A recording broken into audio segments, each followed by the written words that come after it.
and welcome to this Astranti tuition video for the case study exam. In this video we are going to be specifically looking at the actual exam itself, looking at why the case study is different to the objective test exams you will have sat in the past. We'll also look at the system that you are going to be using in your exam, looking at the timings for your questions, how to plan your time effectively, before looking at some various different things you need to be aware of when taking your exam. So we're going to start by looking at just why the case study is different.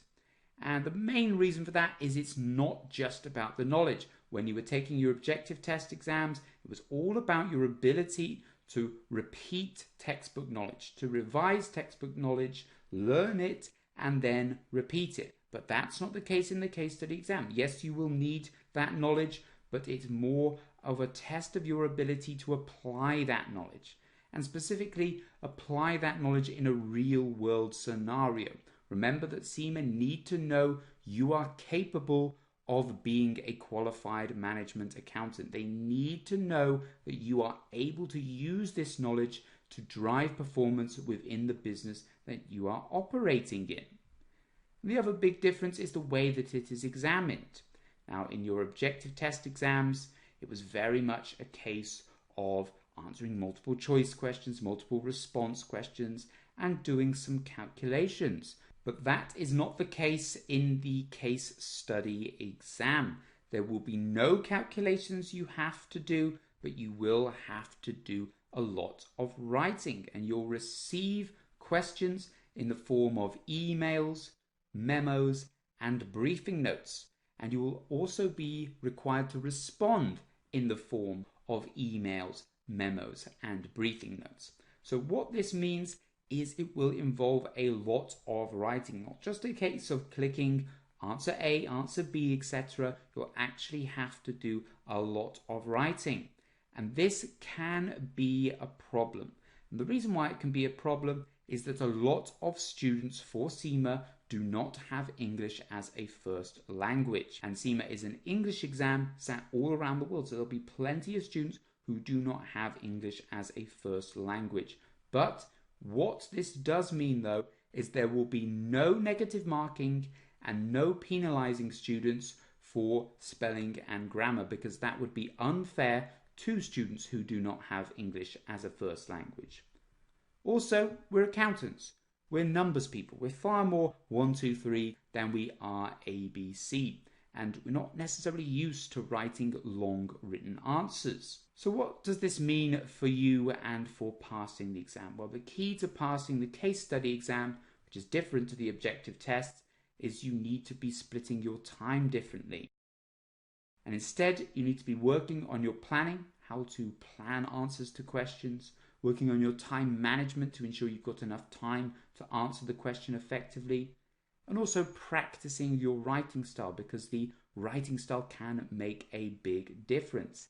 And as a result, the theory, which is almost everything when it comes to the objective test exam, is actually only a small part of it. So in summary, it's a very different exam in terms of how it is sat and the kinds of skills you need to have available. It's not just about knowledge anymore. You also have to think exactly about how you are going to write answers, how you are going to plan answers, and how you are going to get your points across effectively. So let's look at the exam system now. It's a computer-based exam, just like the objective test exam. And it's very important that you familiarize yourself with the system. So what we're going to do now is look at the actual system that you will be sitting your exam on. So this is the home screen you'll be presented with when you enter the exam hall to start your exam. And I do advise that all students do log on to the Pearson VUE site to test out the system, familiarize themselves with it before the exam. And whilst this is a sample that I'm using here, this is completely representative of the actual exam. And just as CIMA have said there, they also recommend that you familiarize yourself with the system. And The exam will tell you the breakdown of requirements, the breakdown of subtasks, and also advise the amount of time that you should be spending on each subtask. So if we look here, we can see that the first question is going to have 2 subtasks, second one 2 subtasks, and the third one 3 subtasks. And also gives us a breakdown of the amount of time that we should be spending on each section. That will help when we come to the timing and planning section later in this video. And it also says here that you will be able to find information about the pre-scene. So when you start your exam, you will notice that the timer in the top right hand corner is already starting to tick. And it's very important that you keep an eye on that time for reasons that will become more apparent as we progress through this video. And the question that you will receive will look something like this. So it's quite a lengthy question with a lot of information in. And then we have our subtasks here broken down by the amount of time that we want to spend on them.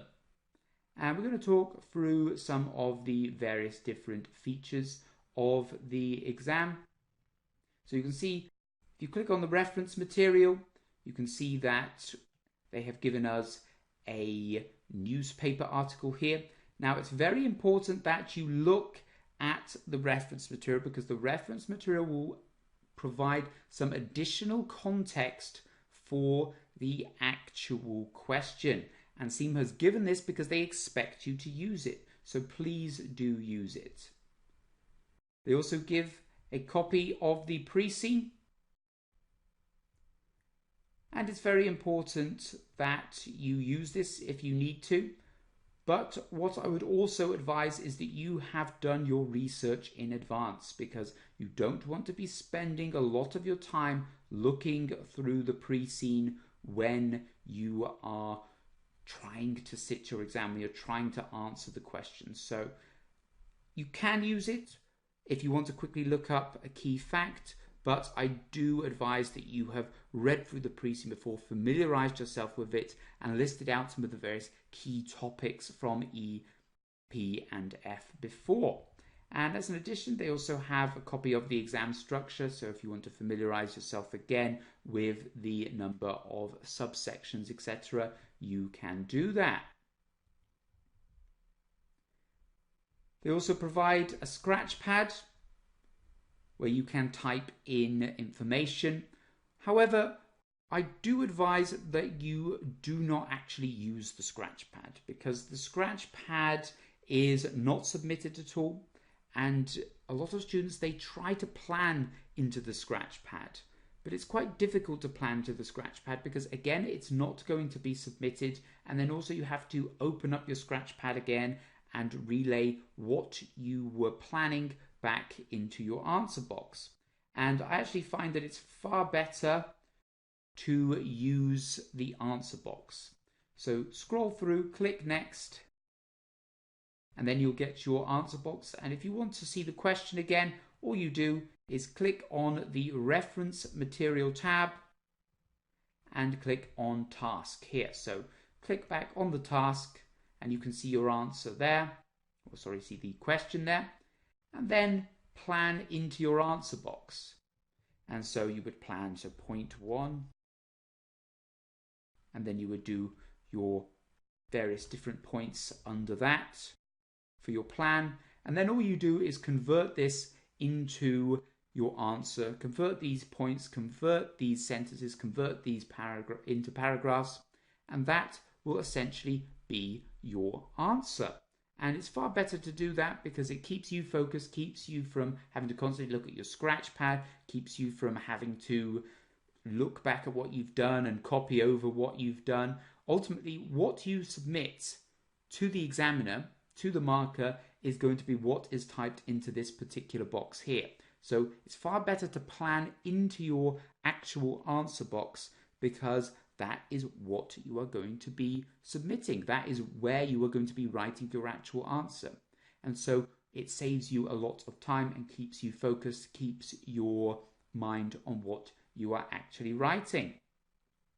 And then once you have finished, it's very unlikely that you will have finished before the time because of the timing constraints of this exam. And I also advise you to use all of your time because, as I'll show you, as we click next, big box comes up saying you're about to leave this exam and you will not be able to return once you have left. Do you want to continue? And so if you do click yes, it will ask you again, do you want to end this section? Click yes, and it will take you to the second question. You can see now in the top right hand corner that the time has started again. We now cannot go back. We cannot have another go at question 1. The extra time that we had once we submitted, we still have 55 minutes left. That has not been carried over to question 2. It has started again at 60 minutes and we will never be able to revisit question 1. So use all the time you have available. So in summary, make sure you know the pre-scene in advance, because whilst you can look at the pre-scene in the exam, it will take up a lot of your time.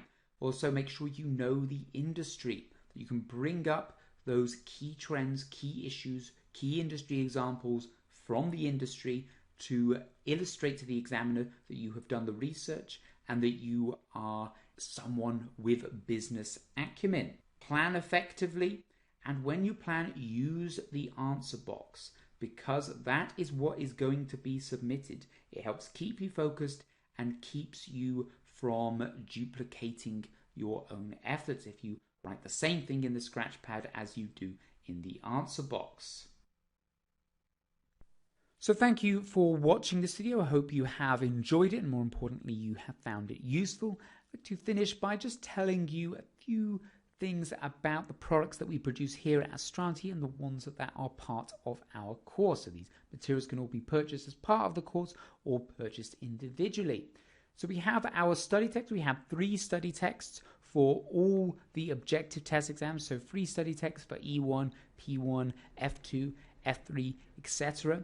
But we also have the study text specifically for the case study exams, split into 2 parts. The first is about how to approach the exam, how to analyze the information, how to plan your answers, how to write your answers, and also the second part, which looks at the key theories from the objective test levels that are relevant to the particular case study. So if you are looking at P2, F2, E2 for the management exam, F3, P3, E3 for the strategic case study exam, and so on. We have our course videos, which look at how to plan your answers, how to manage your time effectively. These are the key reasons why people fail the exam. We have our pre-scene analysis, which looks at the pre-scene in a lot of depth, applies key information to that, and also concludes with the strategic analysis, where we look at the various different models in the CIMA syllabus and apply them to the case, and also the top 10 most likely issues to arise in your exam.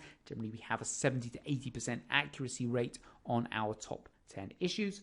Our industry pack, which details in great depth the history and the current contemporary issues within the particular industry that the pre-scene is based on. We also have 20 to 25 industry examples that you can use within your answers. We have mock exams that can be purchased with or without marking and feedback, where you can get some real exam practice in, look for the kinds of things that the examiner is going to bring up in the exam, and also get marking and feedback from expert markers who have marked for CIMA and for us for many years, who know exactly the kind of things that the examiner is looking for, exactly the kinds of mistakes that students often make, and can provide lots of detailed feedback to ensure that you improve on your performance. We also have our master classes, which are 2 day-long classes which look at all the key issues facing students in the exam. We will also go through live planning, showing you how to plan your answers effectively, how to write your answers effectively. Again, key things that cause people to fail the strategic case study exam, or any of the case study exams for that matter. And also, if you do sign up for our course, provided that you have filled out your forms, provided that you have submitted your mocks, provided you have done everything to show that you have really given it your all to try and pass this exam, we also offer a pass guarantee, giving a free resit to anyone who fails the exam.